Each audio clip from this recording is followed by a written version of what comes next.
Yang mana Pak? Yang permutation Pak? Ya dibuka dulu aja tugas 1, tugas 2 sama permutation itu ya. Tapi yang di share dulu yang jadwal kemarin yang C. Kan katanya belum disampaikan. Katanya belum disampaikan.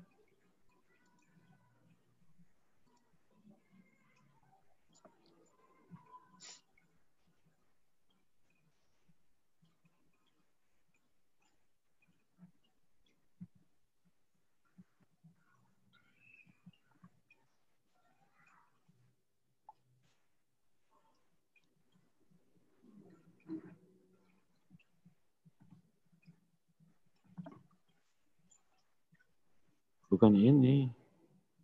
Bentar Pak, itu Yang dari jadwal Azri. C. Iya. Bukan ini. Yang C yang minggu lalu. Iya Pak.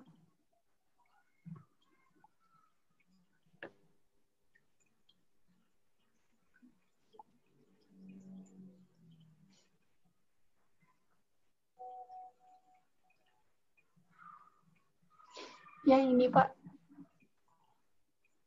Iya. Ini belum dijelaskan kan? Belum Pak. Ya, ini sepintas saja. Ini ada beberapa contoh gitu aja. Untuk pelaksanaan dan pekerjaan bagisting gitu aja. Mengenai penjadwalannya.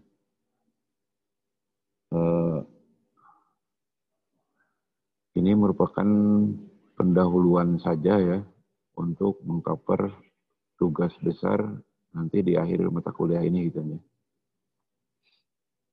Jadi untuk melengkapinya dari analisis fokus siklus nanti hasilnya dibuat penjadwalan. Jadi penjadwalannya seperti contoh ini dibuat dalam MS project gitu ya. Biar jelas saja. Nah ini di dalam penjelasan penjadwalan ini ada 3 skenario gitu ya.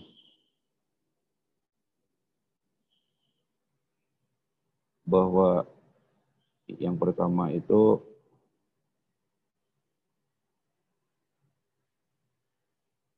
hanya lantai 1 saja ya, tapi zonanya ada 3.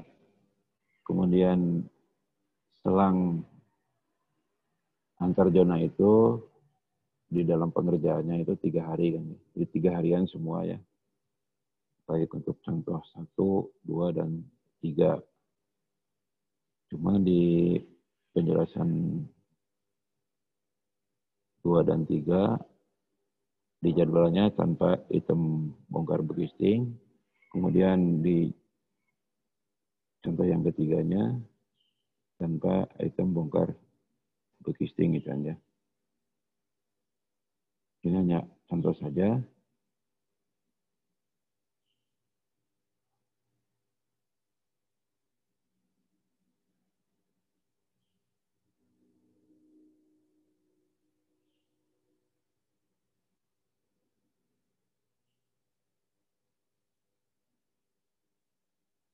Kemudian kita lihat saja ininya mengenai penjadwalannya ya, gambarnya. Gambar jadwalnya ditampilkan.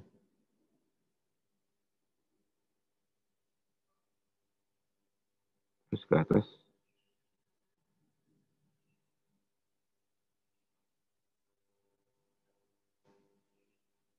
Digeser ke atas.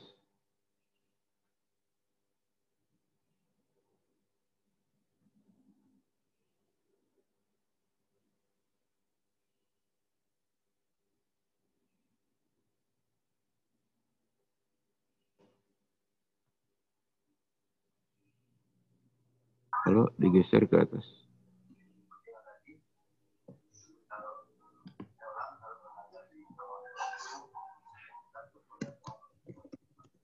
Terus digeser aja ke atas.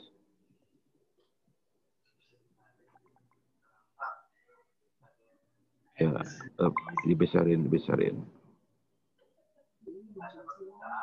Nah,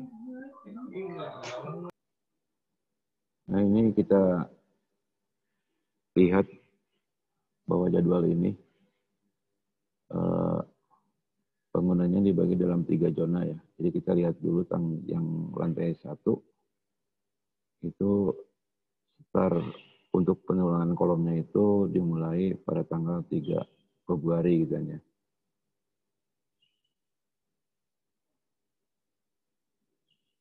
Tanggal 3 Februari. Nah, kemudian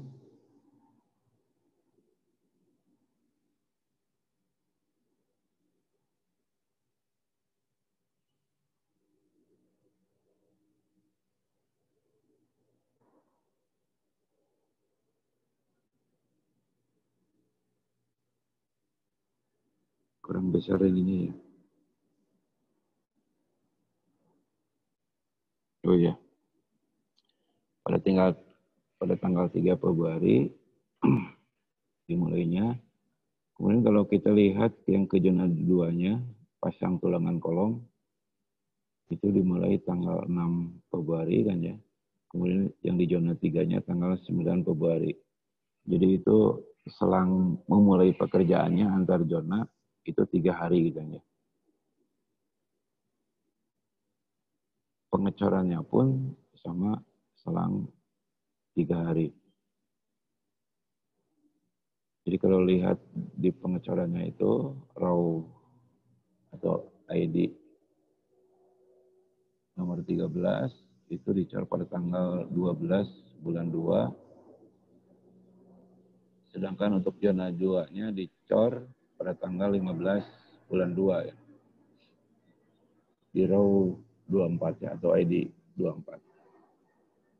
Nah, itu menunjukkan bahwa selang antar pekerjaan di tiap zona itu 3 hari gitu ya. Nah, kenapa 3 hari? Itu ada apa namanya? Ada kegunaannya ya atau ada tujuannya, yaitu untuk pemerataan sumber daya. Nah, kadang-kadang kalau proyeknya diminta untuk agak cepat gitu ya, itu selangnya 2 hari gitu ya. Yang 2 hari. Nah, kalau 4 hari atau 5 hari itu nanti proyeknya terlalu lambat gitu ya. Biasanya proyek di set selang antar zona itu 2 sampai 3 hari gitu ya. Nah, mungkin masalah pemerataan sumber daya mungkin akan lebih jelasnya di mata kuliah MPK 2 ya. Mungkin akan lebih jelasnya. Karena di sana akan dijelaskan juga berikut gambar-gambarnya untuk setiap urutan pekerjaan yang ada di setiap zona gitu ya. Kapan pindahnya gitu ya. Dari zona 1 ke zona 2 dan dari zona 2 ke zona 3 gitu ya.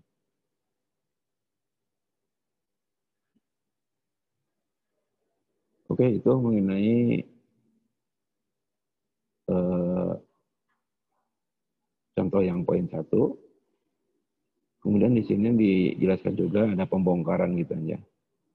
Pembongkarannya 15 hari atau 2 minggu setelah dicor gitu ya.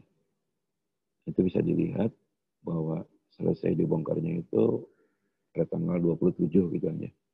27 Februari. Dan sama untuk di zona 2 dan zona 3 juga ya. Jadi setelah 2 minggu dicor, kemudian dibongkar. Memang ini pembongkaran juga akan dilakukan analisisnya ya di pertemuan-pertemuan berikutnya.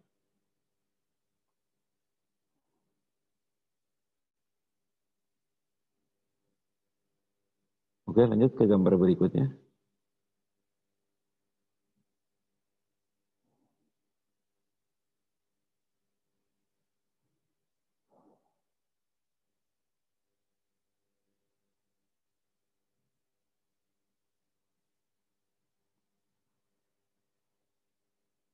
Nah, ini merupakan jadwal yang tadi juga ya, cuma di sini jadwal bongkarnya dihilangkan gitu kan ya.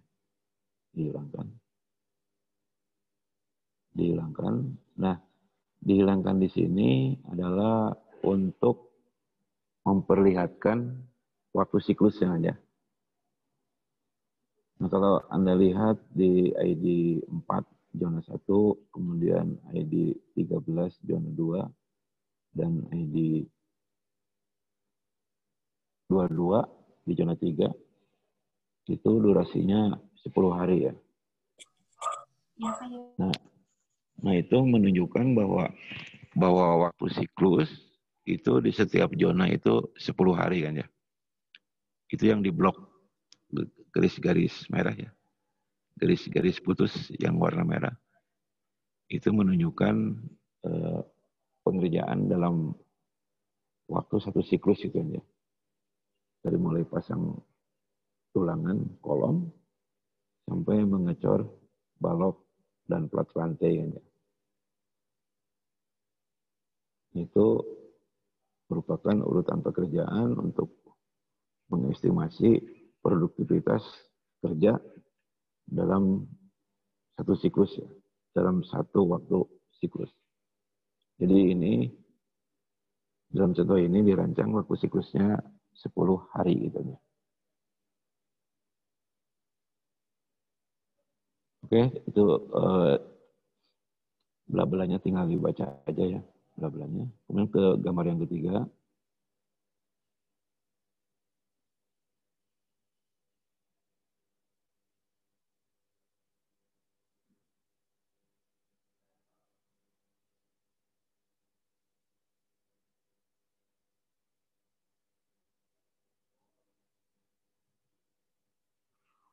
Nah ini penjelasan gambar 3 itu memang tanpa bongkar bekisting. Jadi untuk memperlihatkan bahwa mengerjakan lantai di atasnya ya. Ini kan Bapak mencontohkan hanya zona 1 saja ya.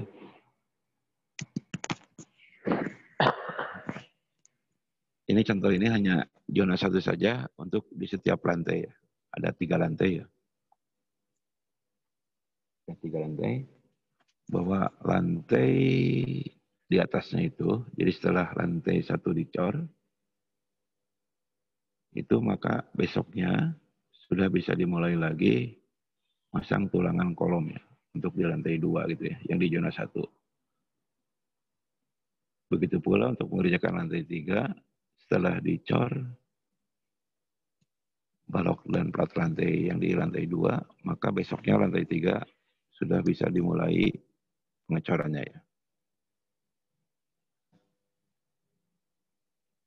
Jadi sekali lagi contoh-contoh ini untuk waktu siklus 10 harian ya.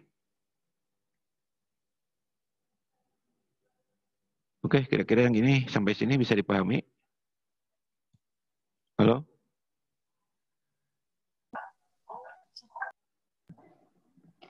Bapak mau nanya, masih bingung yang zona 1, 2, 3 itu tuh pembagiannya kayak gimana, Pak?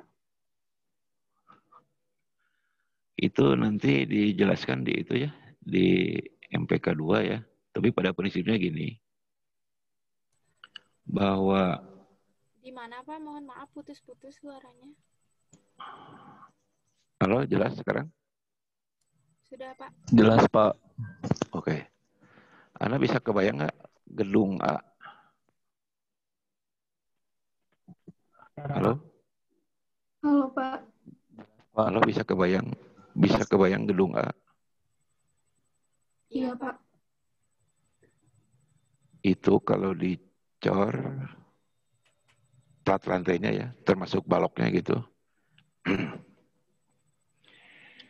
itu tidak akan bisa selesai dalam 1 hari kerja gitu aja. Ya, karena kemampuan orang, kemampuan alat itu ada batasnya ya. Jadi sekali lagi kita contohkan aja gedung A, itu kalau dicor sekaligus itu tidak bisa karena keterbatasan orang, dan alat gitu ya. Nah, itu sebagai pemahaman yang pertama ya. Nah, sebagai pemahaman yang kedua, bisa dicoret sekaligus, tetapi kan harus nama orang dan nama alat gitu ya. Bisa kan gitu ya. Ya. Jadi resikonya kalau mau dicoret sekaligus, berarti harus nama alat dan harus nama orang.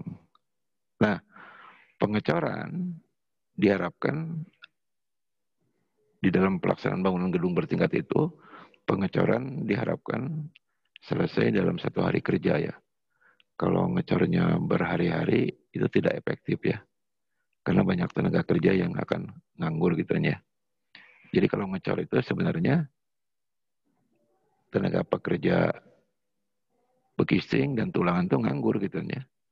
Nah supaya nganggur maka pekerja-pekerja tersebut dikerjakan di zona yang lain gitu kan ya. Misalnya zona 1 sedang dicor, maka zona 2 sedang pelaksanaan bekisting dan tulangan gitu kan ya. Itu yang dimaksud dengan pemerataan sumber daya ya. Nah kembali ke pertanyaan tadi tentang pembagian zona, nah itu berdasarkan produktivitas kerja untuk pengecorannya. Jadi dihitung itu produktivitasnya atau kemampuannya. Bahwa ngecor sehari itu mempunyai berapa meter kubik gitu ya. Kemudian diplot ke denah bangunan itu. Ke denah bangunan. Nah umumnya para kontraktor mempertimbangkan ya bahwa kalau kita mengacu ke volume beton itu per 100 meter kubik betonnya. Itu yang sering dilakukan oleh perusahaan BUMN PP ya, perumahan pembangunan. Atau kalau kita mengacu ke Waskita Karya, ke Wika gitu ya, atau ke yang lain-lainnya, itu berdasarkan luas lantai per 400 meter persegi gitu ya. Oke, itu ada 2 pilihan ya. Yang pertama ke volume beton, kurang lebih per 100 meter kubik beton. Yang kedua, acuannya ke luas lantai, yaitu per 400 meter persegi. Nanti kalau di lapangannya silakan aja. Mau dipilih yang mana, disesuaikan dengan kebijakan perusahaan gitu aja. Nah, itulah dasar-dasar untuk menentukan luasan zoning gitu aja. Dalam hal ini, contoh-contoh ini dibagi dalam 3 zoning. Kira-kira bisa dipahami? Bisa, Pak. Halo? Terima kasih, Pak. Ya, ya. Ya, nanti lebih jelasnya di MPK 2 ya. Oke ya, ini 3 gambar itu untuk memperjelaskan mengenai waktu siklus. Dalam contoh ini adalah yang 10 hari. Oke, lanjut lagi. Masih ada kan sisa 1 lagi gambarnya?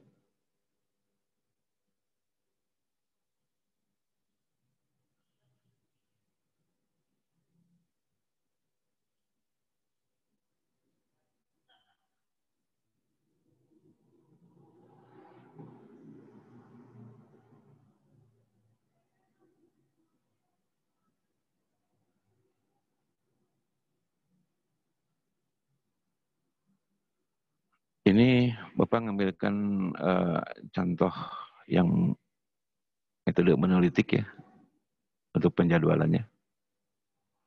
Jadi bedanya bahwa mengecornya itu sekaligus ya. Kolom, balok, lantai dicor sekaligus.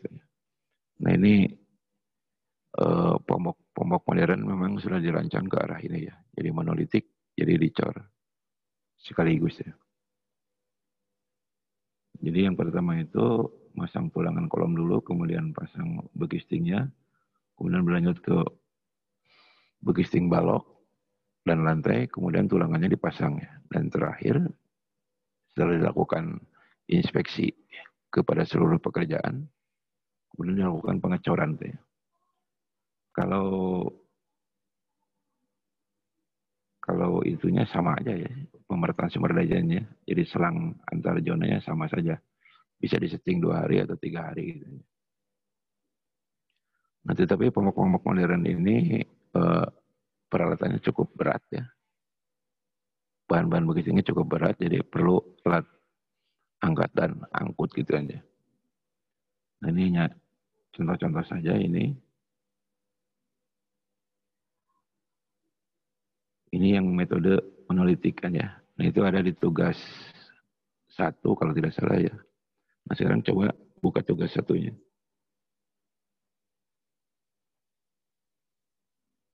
Di seri tugas 1-nya.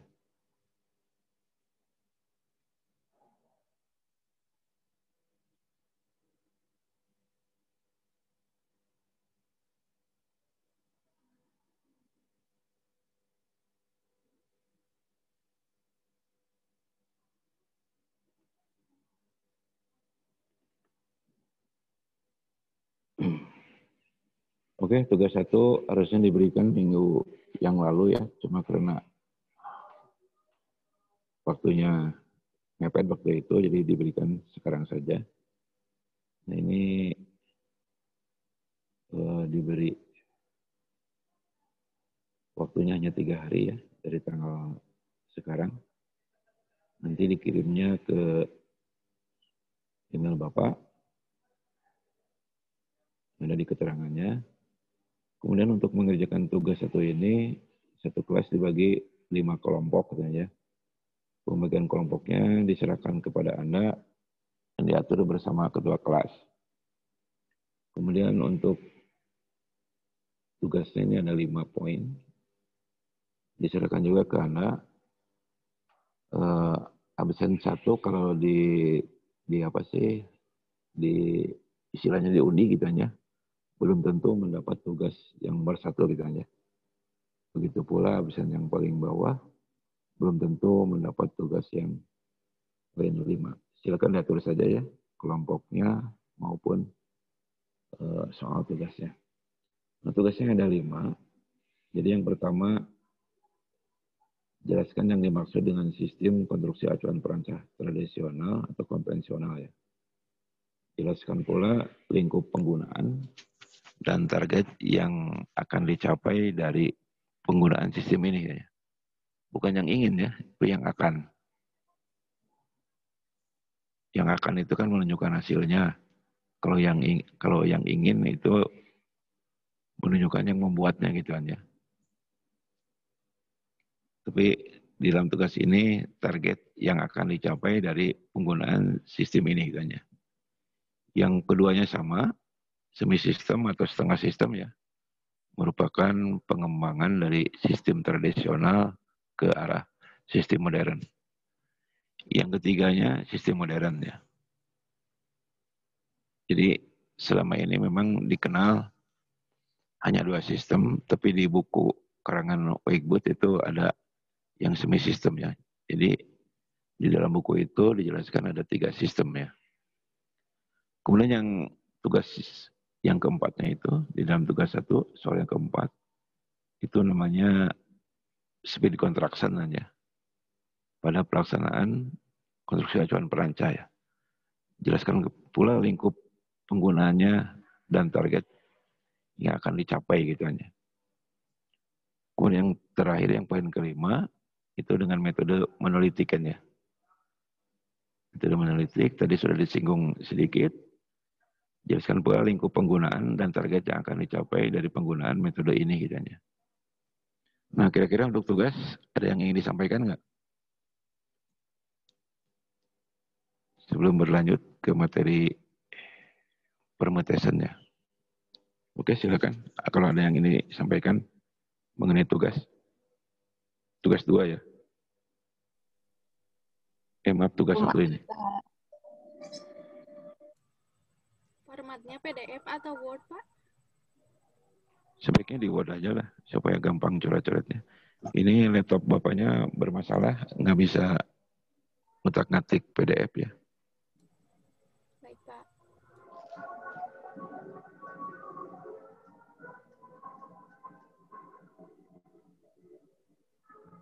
Oke, cukup jelas kan ya? Tugas 1? Jelas, Pak. Iya. Ini sudah kumandang-kandang.